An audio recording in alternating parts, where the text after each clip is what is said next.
1968, after seeing some of the horrors brought on by the Vietnam War, the future founder of Missouri's National Veterans Memorial made a promise to himself and his fellow soldiers. And said, if I make it out alive, I'm going to do something for those guys.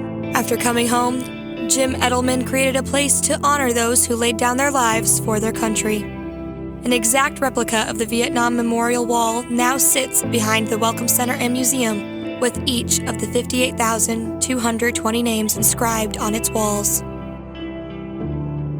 These are names that a mother gave their child.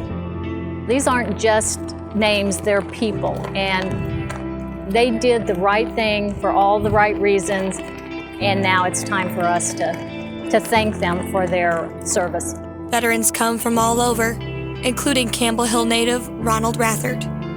Retired, had 23 years in the Navy, and but I did serve 2 tours in Vietnam. For Rathert, the wall is more than a list of names. The battalion I was in, first time I was in Vietnam, we have 4 members of our battalion on that wall.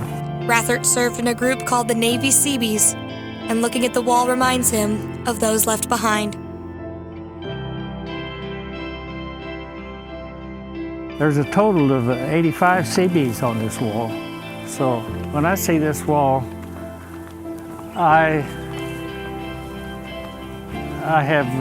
get emotional, but I'm thankful that the good Lord brought me back home. Rathert hopes people will come to the wall and recognize the service of those who are immortalized in the granite. I am so thankful that we have this.